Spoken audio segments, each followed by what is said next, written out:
Shalom, sahabat-sahabat yang kasih Tuhan, kita berjumpa lagi dalam persekutuan doa PDKK Gloria malam hari ini. Mari kita siapkan hati, kita buat tanda kemenangan yang Tuhan berikan. Dalam Bapa dan Putra dan Roh Kudus. Amin.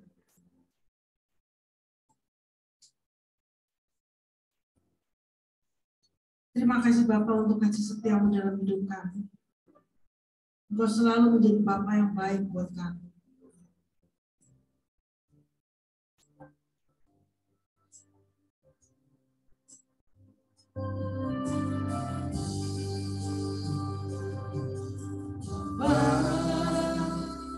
Besar sungguh kasih setiamu, nyata sungguh perlindunganmu, tak satu kuasa mampu pisahkan aku dari kasih-Mu. Bapa, ajarku selalu hormati-Mu, ajarku turut perintah-Mu, berikan ku hati untuk menyembah-Mu dan bersyukur setiap waktu. Seperti Bapa sayang anaknya, demikianlah Engkau mengasihiku. Kau jadikan biji mata-Mu, Kau berikan yang aku ada padamu. Seperti Bapa sayang anaknya, demikianlah Engkau mengasihiku. Hari depan indah Kau beri, rancangan-Mu yang terbaik bagiku.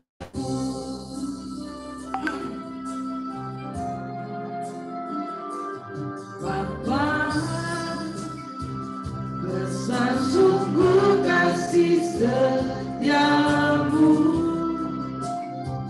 nyata sungguh perlindunganmu, tak satu kuasa mampu pisahkan aku dari kasih-Mu. Bapa, ajarku selalu hormati-Mu, ajarku turut perintah-Mu, berikan ku hati untuk menyembah-Mu dan bersyukur setiap waktu.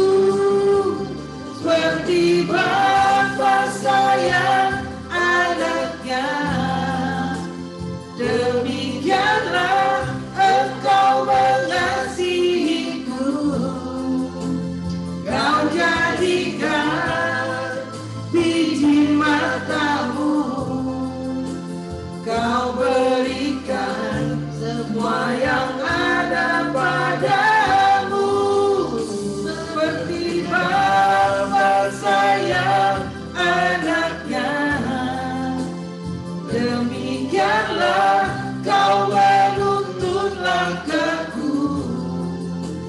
Hari depan indah Kau beri, rancangan-Mu yang terbaik bagiku. Seperti Bapa, seperti Bapa sayang anaknya, demikianlah Engkau mengasihiku. Kau jadikan biji mata-Mu, Kau berikan semua yang ada pada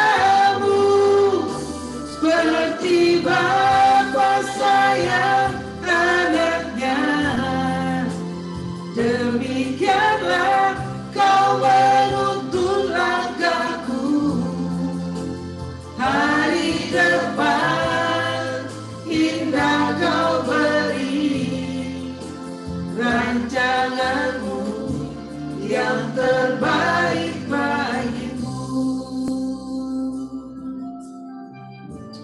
Benar Bapa, bahwa rancangan-rancangan-Mu selalu terbaik, selalu terdepan dalam hidup kami. Seperti ketika Engkau menuntun bangsa Israel dalam perjalanannya menuju tanah perjanjian. Engkau dampingi mereka yang sekian banyak manusia dengan tiang awan-Mu dan tiang api-Mu.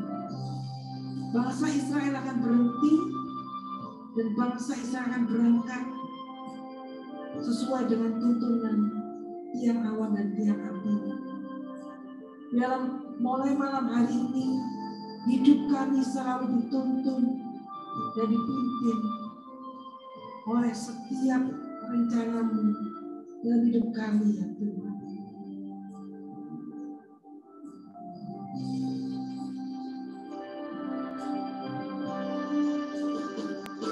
Seperti Bapa sayang anaknya, demikianlah Engkau mengasihiku. Kau jadikan biji mata-Mu, Kau berikan semua yang ada padamu. Seperti Bapa sayang anaknya, demikianlah Kau menuntun langkahku. Hari depan indah Kau beri, rancangan-Mu yang terbaik bagiku. Rancangan-Mu yang terbaik bagiku. Rancangan-Mu yang terbaik bagiku.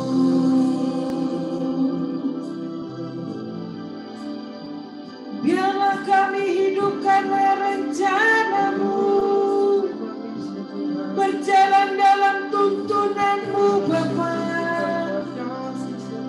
Biar kami tetap menjadi anak-anak terkasih di hati-Mu, di pikiran-Mu, selalu selamanya. Kami selalu ada di hati-Mu. Biar Engkau selalu menuntunku seperti seorang bapa pada anaknya. Kau gandeng aku Tuhan, Kau tuntun aku melewati jalan-jalan-Mu, melewati rute-rute-Mu. Tak pernah Kau biarkan kami terjatuh sampai tergeletak, sebab tangan-Mu selalu siap menopang. Tangan-Mu selalu siap menjaga ketika kami di lembah. Engkau selalu topang kami Tuhan. Terima kasih Bapa untuk kasih setia-Mu. Terima kasih Tuhan, kasih setia-Mu nyata, kasih setia-Mu nyata hingga dalam hidupku. Terima kasih Tuhan, terima kasih.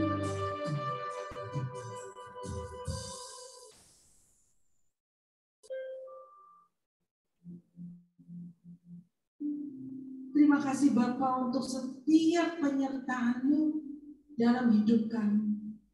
Hari lepas hari, minggu lepas minggu, bulan lepas bulan, tahun lepas tahun. Tak pernah sedetik pun Kau lepaskan kami dari pandangan-Mu. Terima kasih Bapa.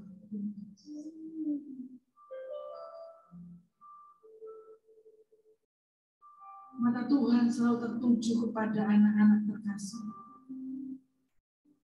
Dan itu adalah kita semua, sahabat-sahabat Gloria dan saya.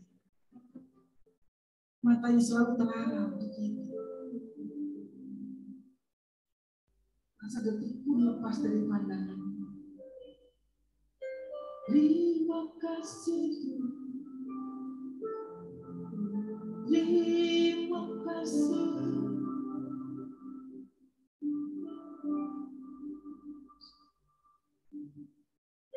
Kalau Bapa dunia bisa lupa akan anaknya, tapi Bapa di surga selalu tidak pernah bisa lupa akan setiap anak-anaknya.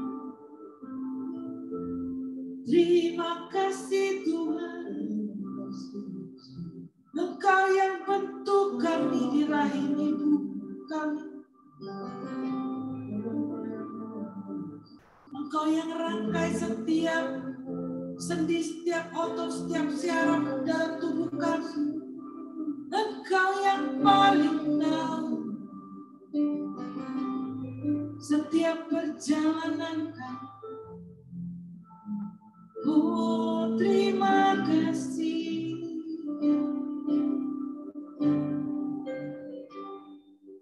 Semuanya indah bersama. Terpujilah Kau Tuhan.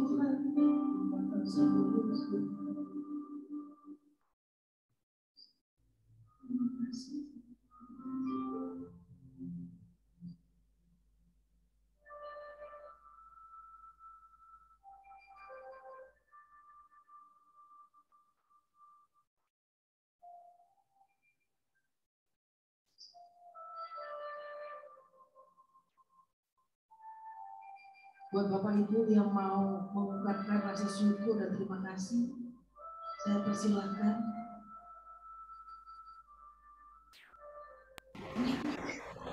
Untuk setiap kebaikan Tuhan yang sudah dan sedang Kau siapkan.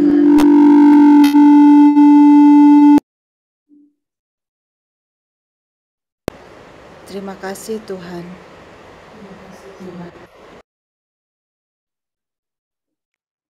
Kami bersyukur untuk kesehatan yang kami masih boleh terima sampai dengan saat ini. Terima kasih Tuhan. Untuk penyertaan-Mu Tuhan di dalam kehidupan kami, juga di dalam menghadapi masa-masa yang saat ini. Kami bersyukur dan berterima kasih padamu Tuhan. Terima kasih Tuhan. Yesus.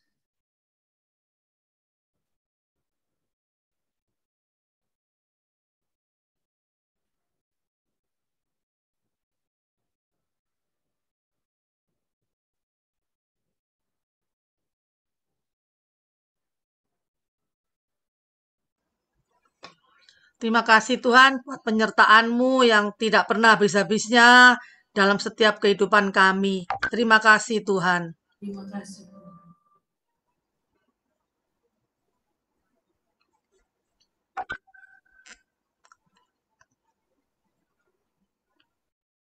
Terima kasih Tuhan untuk segala karya hidup yang boleh kami terima daripada Engkau. Terima kasih Tuhan. Terima kasih Tuhan.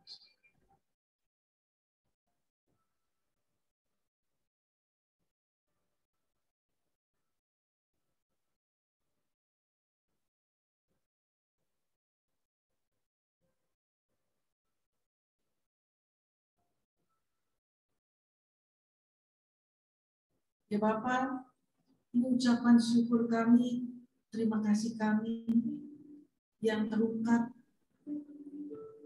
Meskipun mungkin masih banyak yang belum terungkap. Terima setiap ucapan syukur kami Tuhan.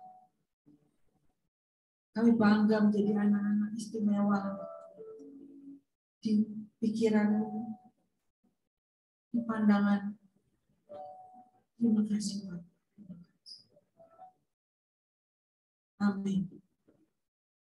Baik, sahabat-sahabat Gloria kasih Tuhan, semua siap puji Tuhan? Mau semangat? Amin.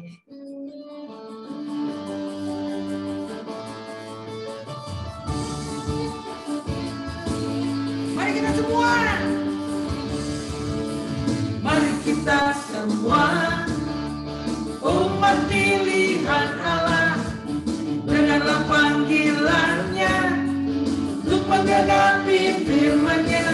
Sekaranglah waktunya untuk berdiri bagi bangsa ini. Mari maju umat pemenang. Mari kita semua. Mari kita semua umat pilihan Allah, dengarlah panggilannya untuk menggenapi firman-Nya. Sekaranglah waktunya untuk berdiri bagi bangsa ini. Mari maju umat pemenang. Bukan bangkit, nyatakan kemuliaan-Nya. Bukan bangkit, nyatakan kebesaran-Nya. Sampai setiap lutut berteduh, semua lidah mengaku Yesus Kristus Dialah Tuhan, Raja segala raja. Dialah Raja. Mari kita semua. Semangat. Mari kita semua umat pilihan Allah, dengarlah panggilan-Nya untuk menggenapi firman-Nya. Sekaranglah waktunya untuk berdiri bagi bangsa ini. Mari maju umat pemenang. Bukan bangkit, nyatakan kemuliaan-Nya. Bukan bangkit, nyatakan kebesaran-Nya. Sampai setiap lutut berteduh, semua lidah mengaku Yesus Kristus Dialah Tuhan,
untuk masalahmu dan masalahku, problemmu dan problemku.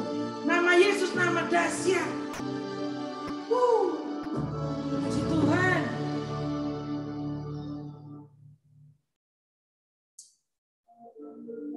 Terima kasih Tuhan kalau kami punya kuasa yang Kau berikan pada kami lewat nama-Mu, nama yang dahsyat, nama yang hebat, di atas segala nama di bumi dan di surga. Gak ada nama lain kecuali nama-Mu. Terima kasih Tuhan Yesus. Nama-Mu perkasa, nama-Mu dahsyat. Dan terutama Tuhan, terima kasih karena Engkau tidak pernah tinggalkan kami sebagai yatim piatu. Engkau berikan Roh Kudus-Mu kepada kami sebelum Engkau kembali ke surga. Terima kasih Tuhan. Roh Kudus di sini, pribadi yang menawan dan suci, ku rindu mendekat, mengerti hatimu, berjalan dalam kehendak-Mu. Roh Kudus manis dan lembut, penolong yang sejati dan suci, ku rindu mendekat, mengerti hatimu, berjalan dalam kuasa-Mu, bekerjalah ya Roh Kudus, bertahtalah lebih lagi urapan-Mu, lawatan-Mu, Kaulah yang ku perlu, Kau terutama di hidupku. Roh Kudus hadir di sini. Roh Kudus hadir di sini. Pribadi yang menawan dan suci,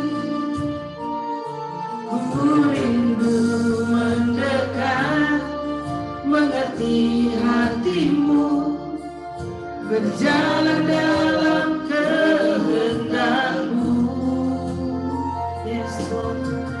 Roh Kudus manis dan lembut, penolong yang sejati dan suci, ku rindu mendekat, mengerti hatimu, berjalan dalam kuasa-Mu, bekerjalah ya Roh Kudus, bertahtalah lebih lagi urapan-Mu, lawatan-Mu, Kaulah yang ku perlu,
Akulah Tuhan Allahmu yang akan menemani hari-harimu.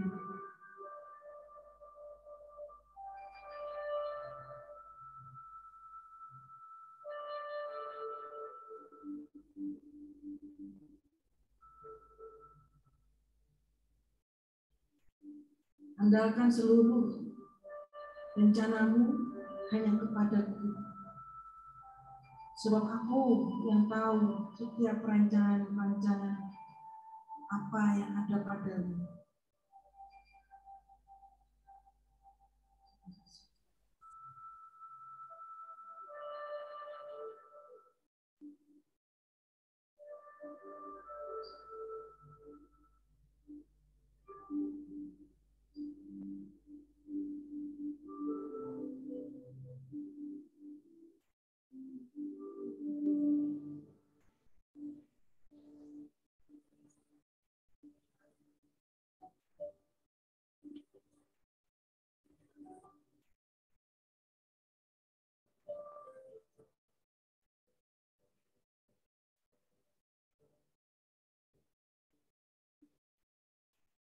Sebab bersamamu hatiku tenang, Tuhan. Dan bersamamu juga jiwaku damai.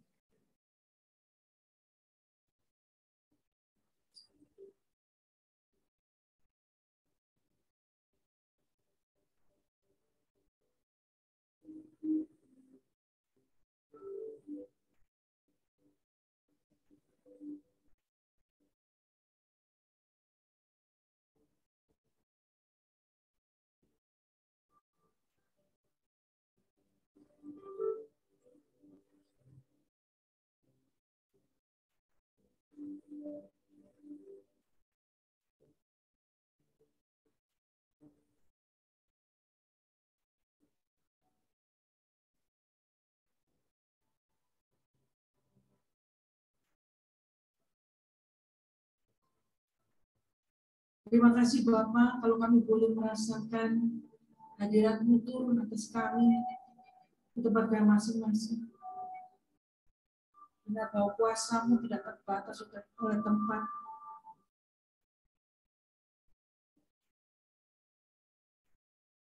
Surga bisa menembus seluruh tempat, seluruh ruangan untuk mencapai hati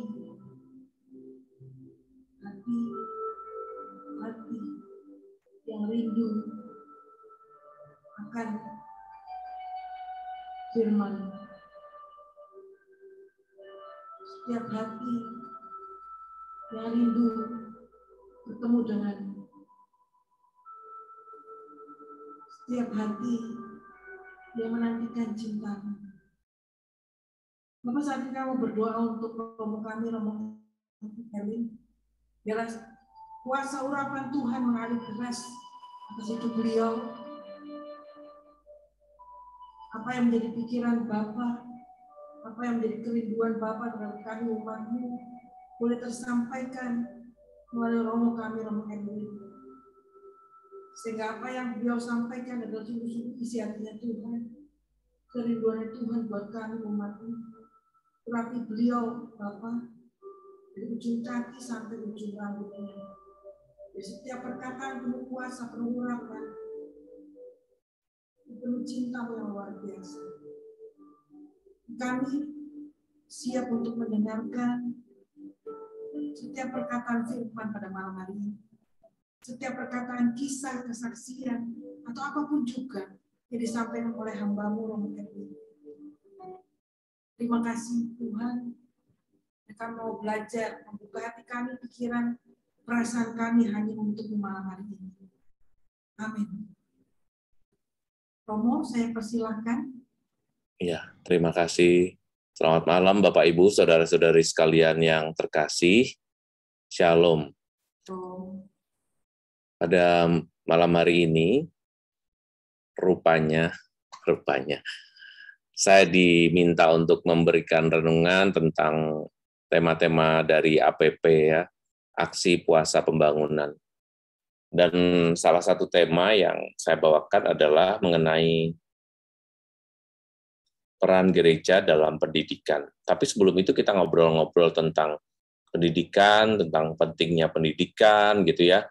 Meskipun kita sudah sering mendengar dan saya kira banyak yang sudah melek pendidikan juga, tapi kita perlu tahu juga bahwa pendidikan itu sesuatu yang amat sangat penting gitu. Nah, mari saya akan mengajak Anda sekalian untuk sejenak melihat bagaimana gereja mempertimbangkan, merenungkan mengenai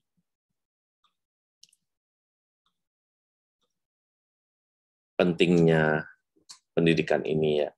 Tema besar kita adalah mengasihi, peduli, makin peduli, dan bersaksi. Dan tema untuk sepanjang tahun 2022 ini adalah penghormatan kepada martabat manusia. Jadi, baik program-program yang kami bawakan di Kerasulan Keluarga, maupun APP, maupun tema-tema yang lain di komisi-komisi lain, kami harus mengacu pada tema besar yaitu penghormatan martabat manusia untuk tahun 2022 ini.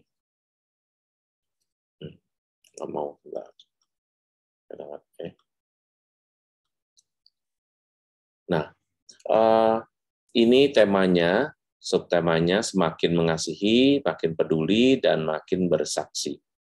Nah, sebetulnya gereja itu mengajak kita untuk berpartisipasi ya. Nah, saudara-saudari yang dikasihi oleh Tuhan, kalau kita beriman, iman kita itu harus terwujud. Terutama hal ini dikatakan oleh Santo Yakobus, ya enggak? Bahwa kalau kita hanya beriman aja, tanpa ada perwujudannya, iman itu hanya sampai pada pengetahuan. Iman itu hanya sampai pada kata tahu, kata ngerti, tetapi tidak sampai pada aktualisasi. Iman itu pada hakikatnya bahkan mati. Jadi mungkin beberapa di antara kita ini, cara mengimani Tuhan itu adalah dengan cara pengetahuan itu. Ada yang mencari tahu dengan ngapalin kitab suci, barangkali, ya kan?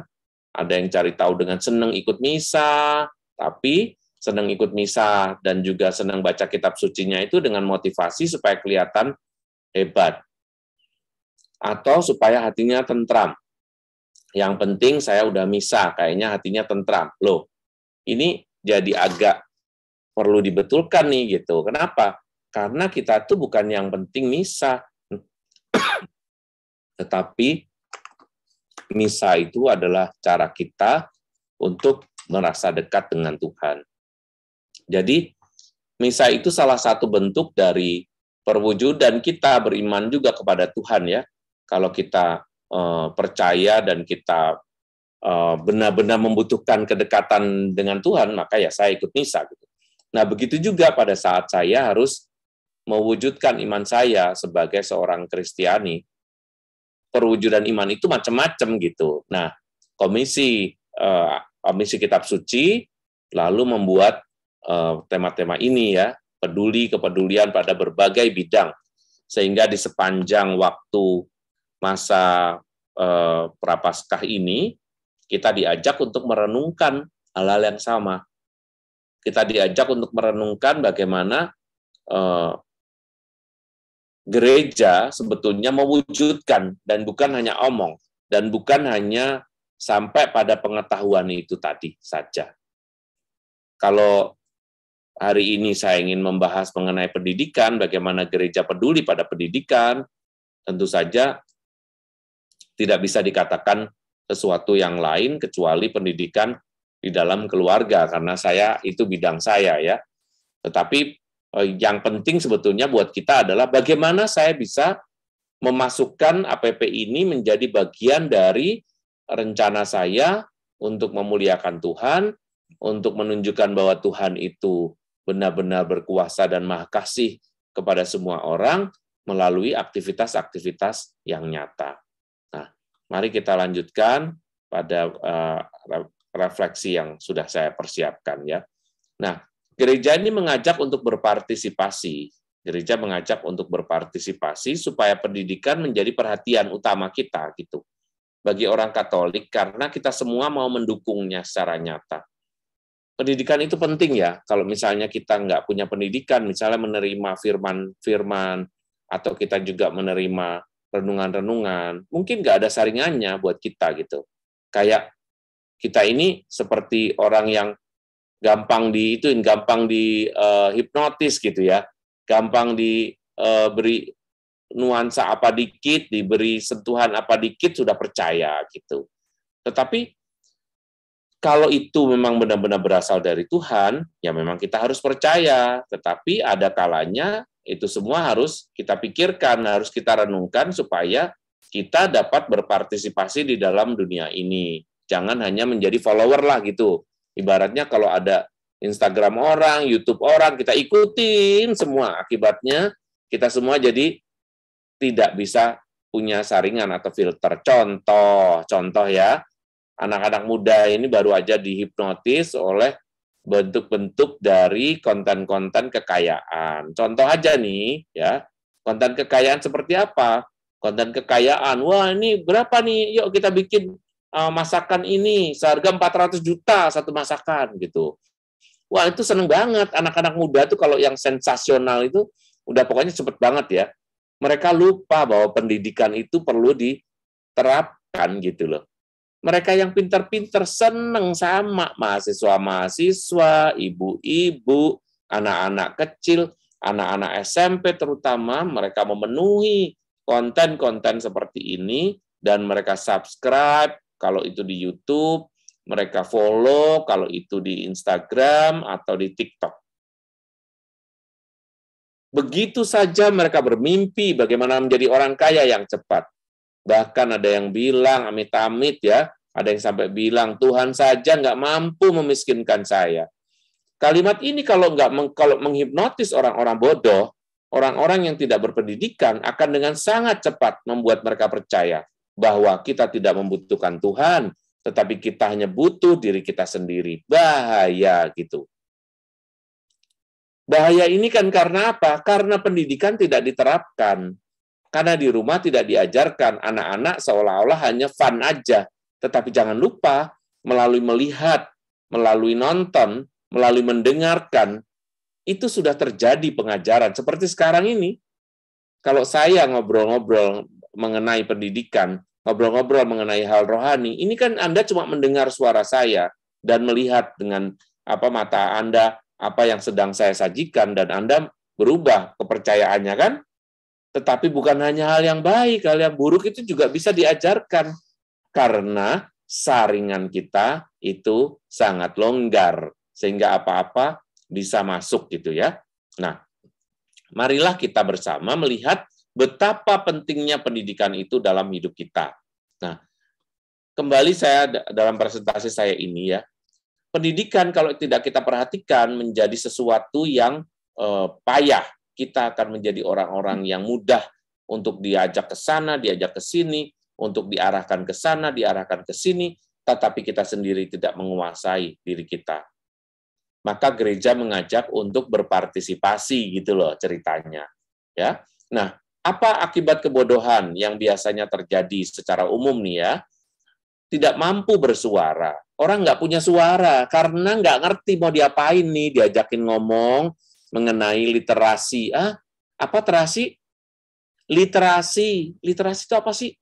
Literasi. Oh, yang kata-kata yang ada di itu ya, yang kata-kata yang ada di TikTok ya, tulisannya lit. Oh, itu apa? Mereka kalau ditanya siapa yang paling top influencer, siapa yang selalu membuat konten tentang pacarannya. Oh, tahu, Wisnuwardana. Wow, anak kecil sampai itu semua tahu. Saya pernah melihat konten ini ya. Oh, Wisnuwardana, saya aja nggak tahu itu siapa orangnya. Setelah saya lihat, oh dia yang memang bermain-main dengan konten ini. Tetapi ketika ditanya, siapa presiden kita? Anak-anak itu bisa loh nggak tahu loh. Siapa wakil presiden kita? Anak-anak itu bisa loh nggak tahu. Tetapi mereka tahu konten kreator. Mereka tahu pembuat konten. Hebat. Ini adalah akibat dari pendidikan yang diabaikan. Mungkin pernyataan saya seperti ini menunjukkan kayak saya ini Romo ini kayaknya agak kolot. Enggak, saya punya akun semuanya itu. Saya punya Facebook, saya punya YouTube, saya punya Instagram, saya juga punya TikTok. Saya hanya ingin melihat gejala-gejala apa yang terjadi gitu. Tuhan sudah mengarahkan kita dengan begitu baik, tetapi kita kurang memanfaatkannya. Lalu yang kedua adalah kita nggak punya kuasa. Kalau kita bodoh, kita nggak punya kuasa. Orang bodoh, orang-orang yang tidak berpendidikan, mereka hanya akan menjadi bawahan. Mereka hanya akan menjadi follower. Mereka tidak punya materi untuk disampaikan karena tidak mempunyai kuasa. Mereka juga akan mudah dibohongi karena tidak pernah mengetahui apapun juga. Mereka juga tidak mampu membela diri, bisanya berantem pakai okol gitu ya, kalau orang Jawa bilang. Bukan pakai akal, tetapi pakainya okol atau pakai tenaga, keroyokan apa digerakin, ayo dengan satu suara keras aja. Sekarang serang, wah dengan begitu aja tuh udah bisa maju tuh. Kenapa? Karena nggak punya cara untuk membela diri, memikirkan, merenungkan, merefleksikan, sehingga sering menjadi korban. Nah, bacaan yang diambil oleh Keuskupan Agung Jakarta adalah dari Putra Sirah. Putra Sirah, bab 30, ayat 2, 4, 5, dan 13. Barang siapa mendidik anaknya dengan tertib akan beruntung karenanya. Dan di kalangan para kenalan boleh membanggakannya. Meskipun ayahnya meninggal, namun seolah-olah tidak mati, sebab gambarnya telah ditinggalkannya. Selama masih hidup, ia dapat memandang anaknya dengan sukacita, dan waktu meninggal tidak berduka cita. Didiklah anakmu dengan tertib, dan suruhlah ia kerja, supaya engkau jangan sakit hati karena keangkaraannya. Nah, ini maksudnya adalah gini ya, kalau kita melihat sebagai orang tua nih, kita harus melihat bahwa orang tua itu harus memandang anak-anak ini bukan sebagai masa depan dirinya, bukan. Anak-anak itu adalah masa depan dirinya sendiri, dan bukan masa depanku sebagai orang tua. Anak-anak itu harus hidup tanpa orang tua di kemudian hari, karena itu nasib semua orang. Yang tua normalnya akan pergi duluan, akan pulang duluan ke surga, ya kan? Dan anak-anak itulah yang akan ditinggalkan. Apa yang engkau tinggalkan bagi anak-anakmu? Tentu saja itu adalah pendidikan. Kalau pendidikan itu diberikan, maka itu tidak akan meresahkanmu karena kamu meninggalkan harta yang tidak akan usang, nggak bisa diambil orang, nggak bisa dicolong orang gitu loh. Saya pernah ya, dalam cerita ini saya pernah kursus di LIA dulu. Lembaga Indonesia Amerika ya, LIA ya, bahasa Inggris.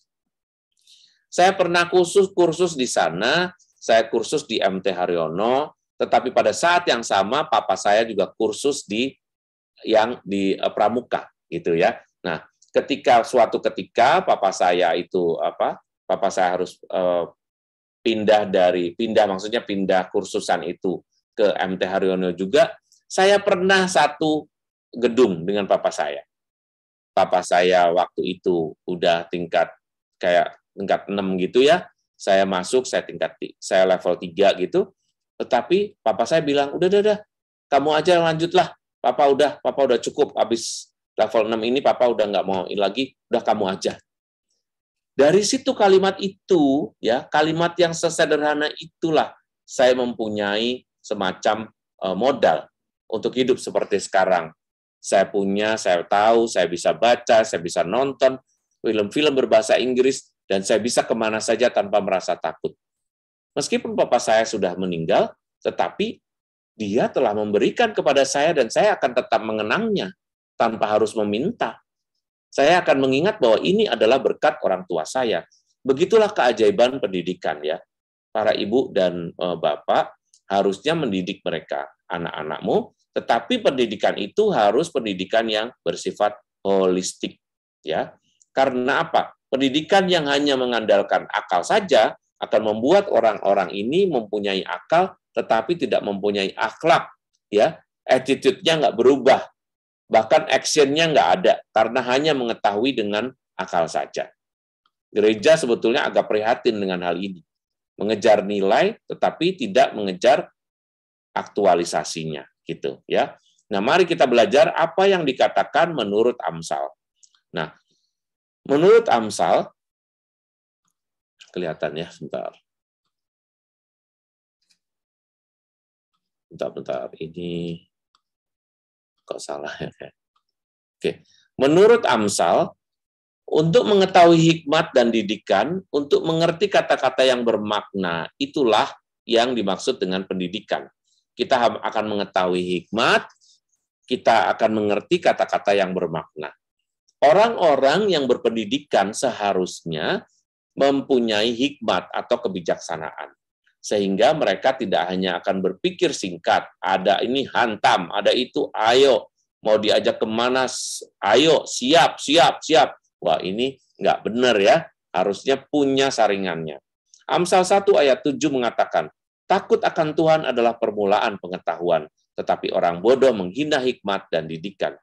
Jadi Amsal tidak memisahkan antara pendidikan dengan takut akan Tuhan.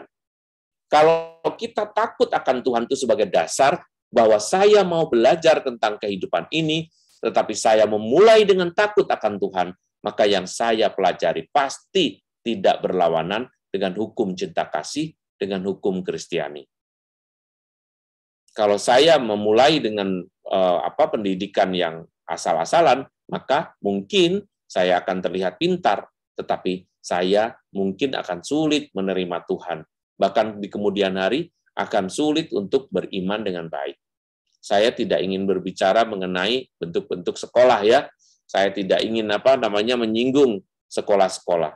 Tetapi saya ikut prihatin jika Anda hanya memasukkan sekolah anak-anak, masalahnya hanya karena anak-anak itu biar bisa bahasa Inggris. Loh, papa saya memasukkan saya di sekolah bukan karena berbahasa Inggris. Mungkin juga karena waktu itu juga tidak mungkin memasukkan saya ke sekolah internasional ya. Tetapi papa saya tidak lupa bahwa bahasa adalah sesuatu yang penting. Jadi pendidikannya tetap, lalu juga pelajaran bahasa Inggrisnya tetap. Tetapi kalau kita ini kadang-kadang latah. Pokoknya kalau anaknya makin nggak bisa bahasa Indonesia, makin bahasanya Jakarta Selatan, maka Anda merasa bahwa anakmu pasti lebih pintar. Come here. Oh, maaf. Kalau cuma come here and then they come, I can do it the same. Tetapi itu bukan berarti bahwa saya harus bersekolah di sekolah yang tanpa agama. Karena biasanya sekolah-sekolah internasional itu juga agak mengesampingkan agama. Mereka tidak mementingkan itu. Tetapi Amsal mengatakan kita harus mengangkat pendidikan itu pertama-tama dengan angkatan takut akan Tuhan. Karena kalau anak-anak tidak takut akan Tuhan, Anda akan kewalahan. Ketika Anda muda, Anda bangga anak-anakmu bisa berbahasa Inggris. Aduh, susah banget. Anak-anak tuh susah, saya juga udah susah ngajak ngomong Indonesia sama mereka. Mana saya juga terbatas, ya kan? Tuh, kamu makanya ngomong sama dia tuh, lihat aja tuh. Kam, udah namanya mungkin berbahasa Inggris semua, ya kan? Namanya mungkin Lawrence, Kam. Say hello to tante. Ayo say hello dong, masa enggak sih? Loh, tiba-tiba campuran bahasa Indonesia yang keluar. Udahlah, gitu ya. Udahlah, sadarlah bahwa pendidikan itu bukan itu sebetulnya, gitu ya. Orang pintar itu tidak hanya berasal dari sekolah-sekolah yang mengesampingkan agama. Tetapi agama kita, terutama agama Kristiani, adalah sesuatu yang harus didukung. Anda jangan ikut-ikutan latah hanya ingin mendukung ini. Perhatikan, nanti begitu Anda tua, Anda baru akan merasakan kalau Anda mengesampingkan takut akan Tuhan. Mereka mulai bermasalah dengan pacarnya, mereka mulai bermasalah dengan datang ke gereja, mereka mulai berkomentar karena ikutan misa online, mereka mulai berkomentar karena romo-romonya dibilang begini, mereka mulai tidak mau datang ke gereja lagi, mereka menikah dengan orang-orang dan sebagainya. Masalah-masalah itu akan datang sebagai buah atau dampak dari permasalahan yang dituliskan Amsal ini kepada kita. Bapak, Ibu, dan saudara-saudari sekalian yang terkasih dalam Yesus Kristus. Gereja, terutama di Keuskupan Agung Jakarta, itu mengajak kita menghormati martabat manusia yang luhur. Sepanjang tahun 2022 ini, kita bukan pendidikan. Kenapa? Karena gereja menyadari pentingnya pendidikan serta buah pada perkembangan manusia yang punya martabat itu. Kalau manusia punya martabat tetapi tidak dididik, maka dia hanya akan dianggap sebelah mata oleh orang lain. Mohon maaf ya, mungkin bahasa ini tidak enak dilihat. Kalau di sekarang ini mereka tidak punya pendidikan, apalagi tidak punya duit, apalagi tidak punya kuasa, mereka punya apa? Oleh sebab itu, Tuhan menginginkan kita semua berpendidikan. Ingat, Santo Paulus meskipun bukan termasuk dari 12 Rasul Yesus, tetapi Santo Paulus menulis lebih banyak dan menguasai seluruh perjanjian baru hanya karena dia lebih berpendidikan dibandingkan para rasul yang lain. Lihat tulisannya, memenuhi perjanjian baru. Tulisan tentang Yesus, dia aja nggak pernah lihat Yesus. Dia ketemunya Yesus sudah bangkit kok. Tetapi dia menulis lebih banyak karena dia mendapatkan pendidikan dari Gamaliel yang disebutnya itu. Jadi pendidikan itu benar-benar sesuatu yang amat sangat penting. Sangat pentingnya pendidikan dalam hidup manusia, serta dampak pengaruhnya yang makin besar atas perkembangan masyarakat sekarang ditulis dalam Gravissimo Educationis artikel 1, GE nomor 1 ini. Ya di sini ya. Nah, GE nomor 1 menuliskan pentingnya pendidikan. Jangan lupa bahwa di lain pihak iman itu membutuhkan didikan. Gereja ingin berperan serta dalam perkembangan dan perluasan pendidikan. Oleh sebab itu, gereja Katolik di seluruh dunia itu sangat terkenal dengan sekolahnya. Di mana-mana di seluruh dunia, gereja dikenal pertama-tama lewat pendidikan. Di Jawa misalnya ya, di Jawa, bagaimana orang Jawa bisa lebih banyak beragama Katolik? Jawa Tengah terutama, karena pendidikan. Karena ada Romo Vanlit di situ. Sehingga melalui pendidikan itulah gaul gereja mulai berkembang. Lalu muncul lagi darah-darah mendut, muncullah ibu-ibu, emak-emak yang pintar. Jangan emak-emak yang sen kanan belok ke kiri, sen kiri belok ke kanan, gitu. Mereka harus mempunyai literasi dan mereka harus punya keterampilan, kata Romo Vanlit. Jadi Romo Vanlit sudah memperhatikan ini sejak lama, maka gereja dimanapun berada, ya pasti akan mendahulukan yang namanya pendidikan. Kita juga harus begitu dalam hidup ini, ya, supaya iman kita makin kelihatan baik. Oleh sebab itu, Konsili Suci menetapkan berbagai prinsip tentang pendidikan Kristen, khususnya di sekolah-sekolah. Prinsip-prinsip itu masih perlu dijabarkan oleh panitia khusus sesudah konsili dan diterapkan pada berbagai situasi daerah oleh konferensi-konferensi para uskup. Begitulah ditulis dalam GE atau Gravissимum Educationis tadi. Nah, pendidikan Kristiani menurut Yohanes 4 ayat 23. Ini Yohanes ya, berarti Injil. Tetapi saatnya akan datang dan sudah tiba sekarang bahwa penyembah-penyembah benar akan menyembah Bapa dalam roh dan kebenaran. Sebab Bapa menghendaki penyembah-penyembah yang demikian.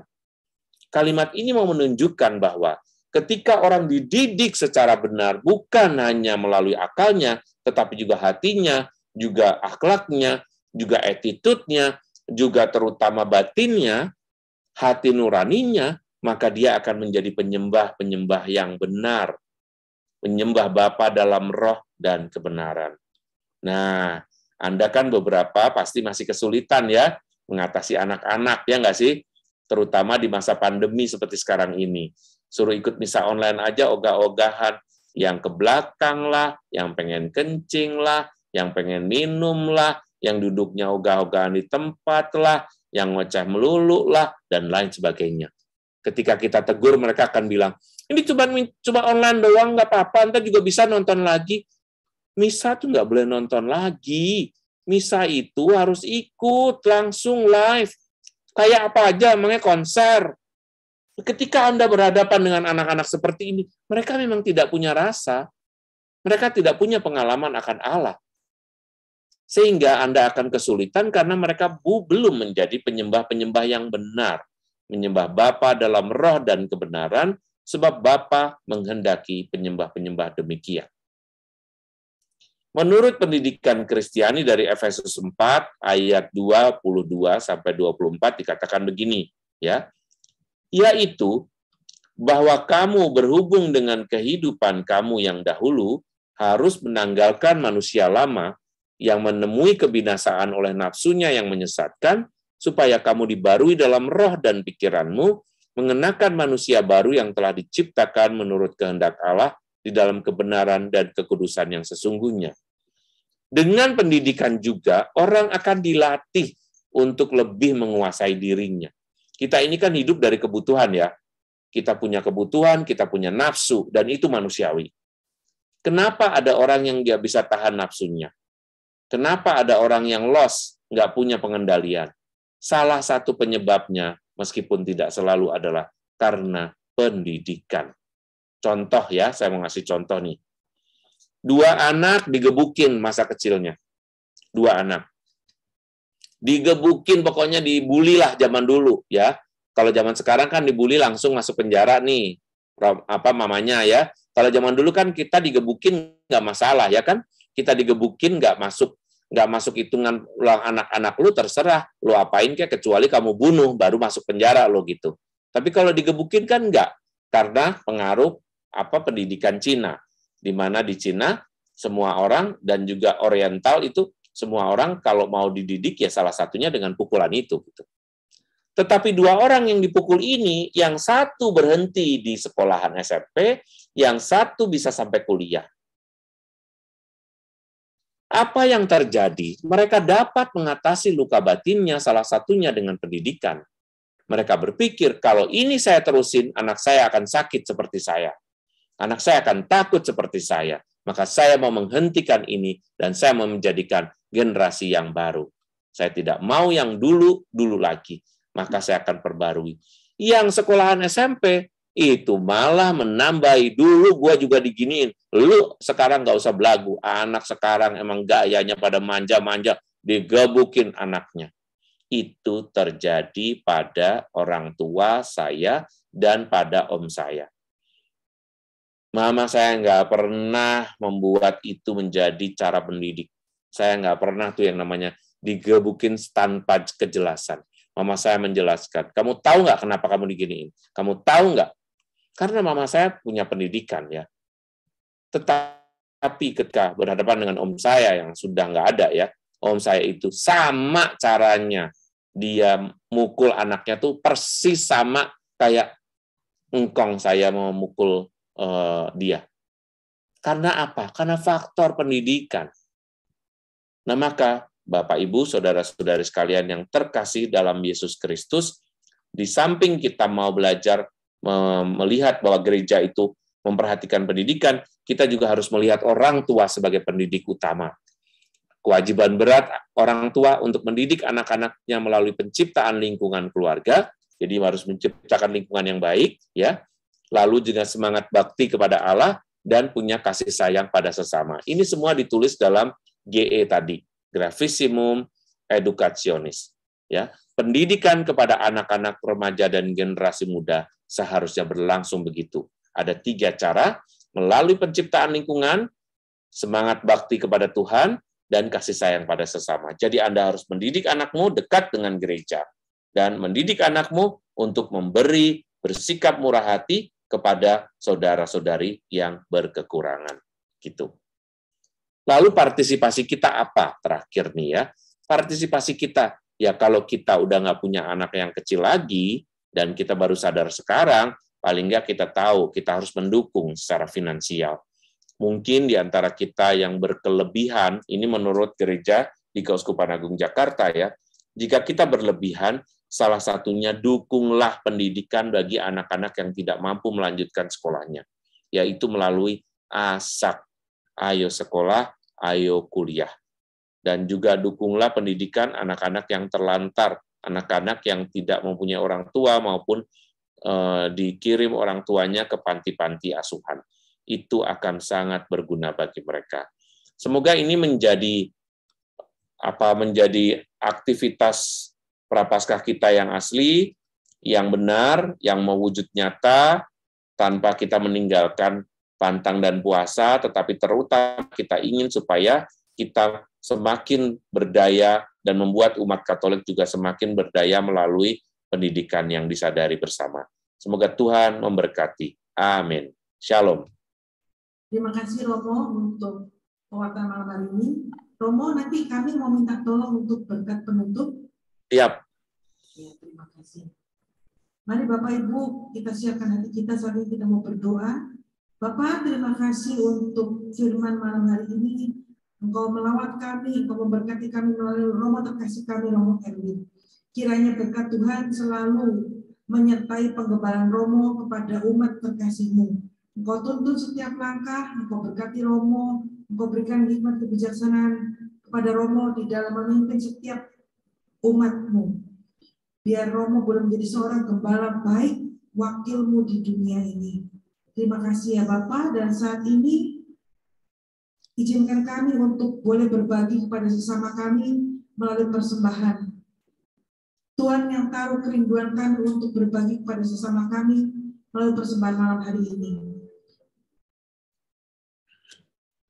Dan kami juga berdoa Tuhan untuk setiap umat-Mu yang hadir malam hari ini, kiranya kehidupan mereka juga diberikan berkat melimpah, berkat kemurahan, berkat penjagaan, berkat perlindungan daripada-Mu.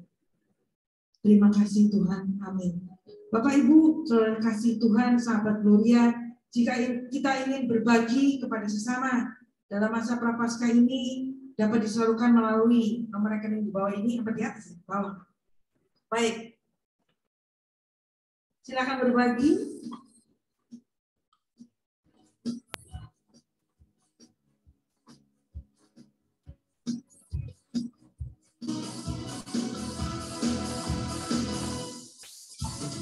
Sukacita bergelora dalam hati ini, sukacita bergelora dalam jiwa ini.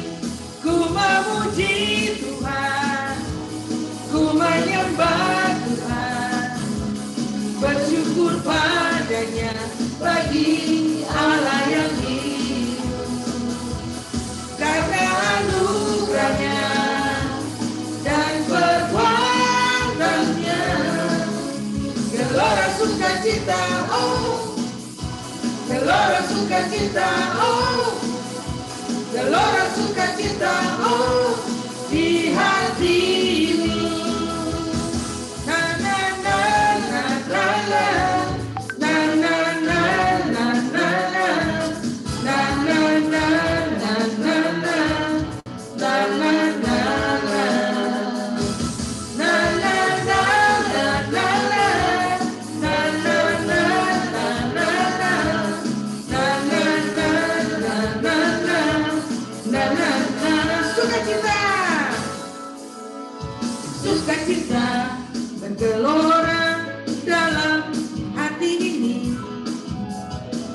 sukacita bergelora dalam jiwa ini.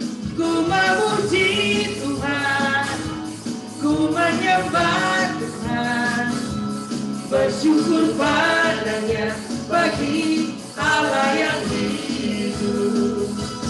Karena anugerahnya dan perbuatannya, gelora sukacita, oh, gelora sukacita, oh, gelora sukacita, oh, di hati ini. Saya persilakan untuk pengumuman.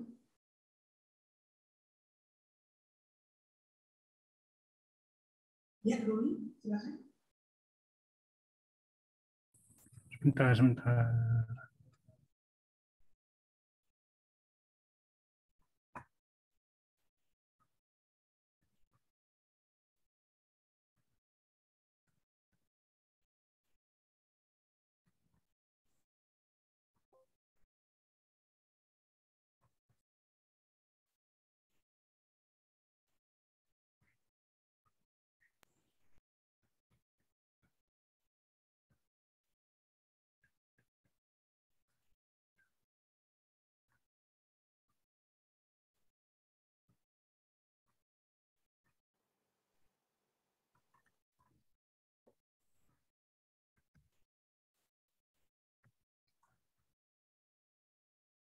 Bentar, maaf.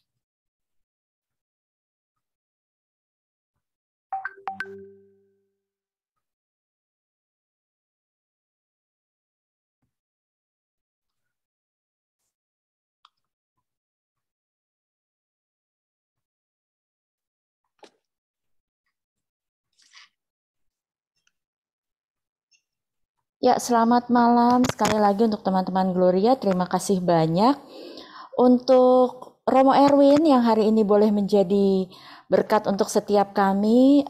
Teman-teman PDKK Gloria, kami mengucapkan terima kasih banyak Romo. Sehat-sehat selalu, Tuhan memberkati setiap pelayanan dimanapun Romo boleh melayani.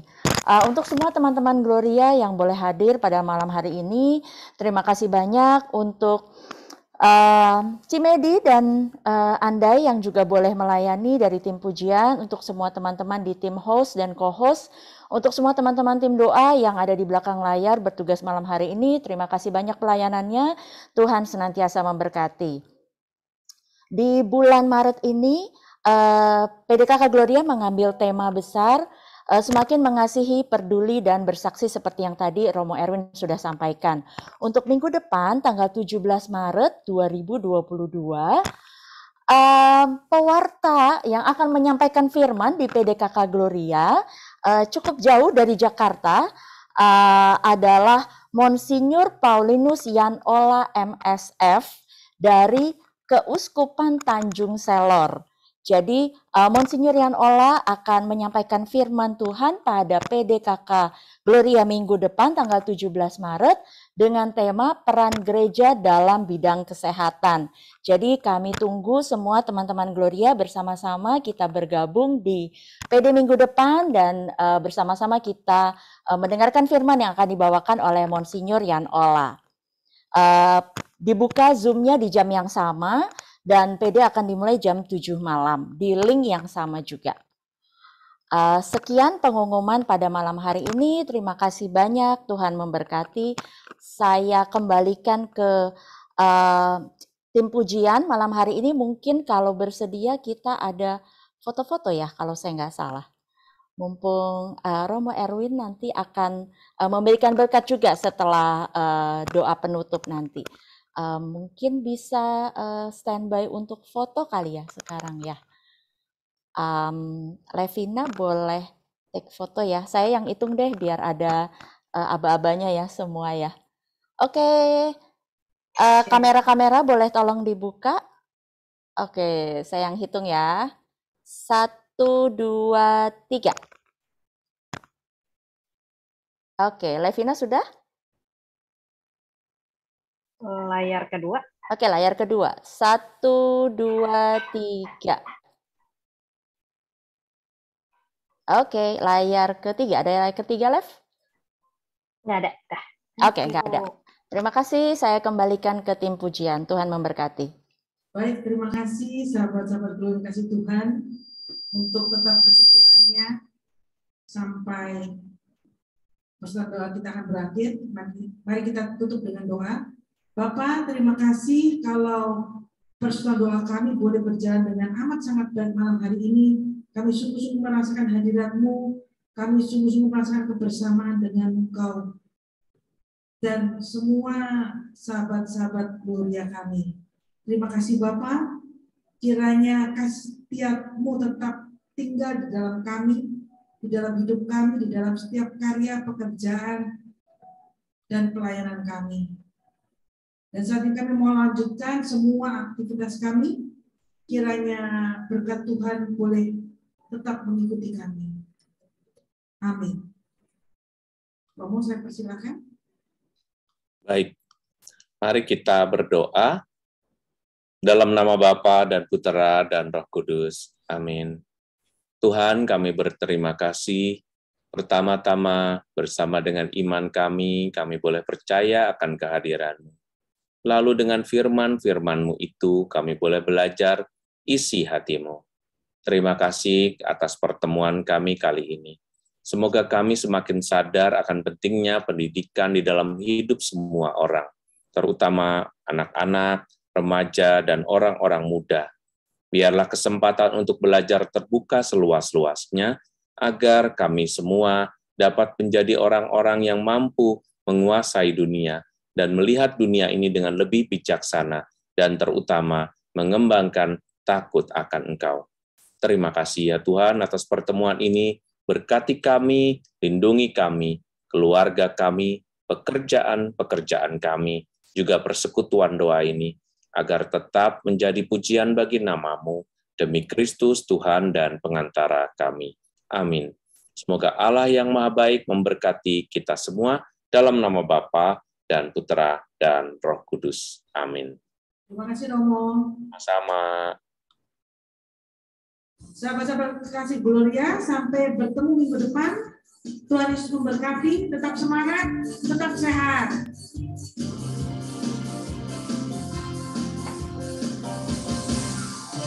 Sukacita bergelora dalam hati ini.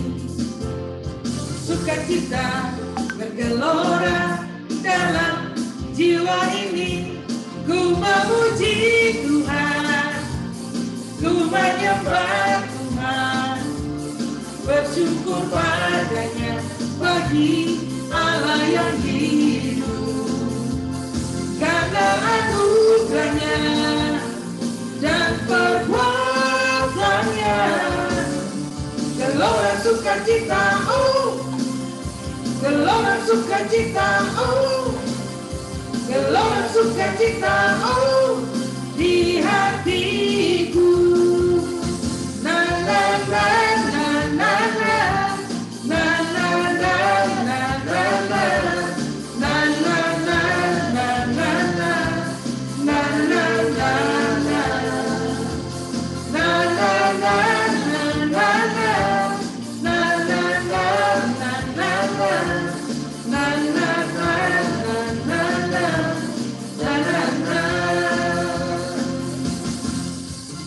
Sukacita bergelora dalam hati ini.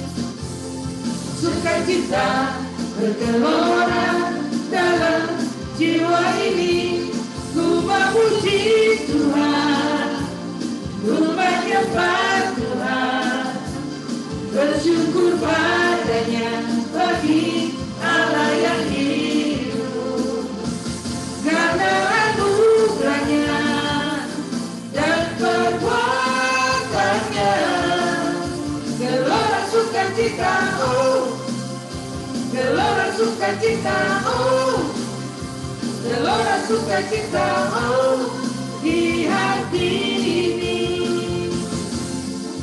Na na na na na na na na na na na na na na na na.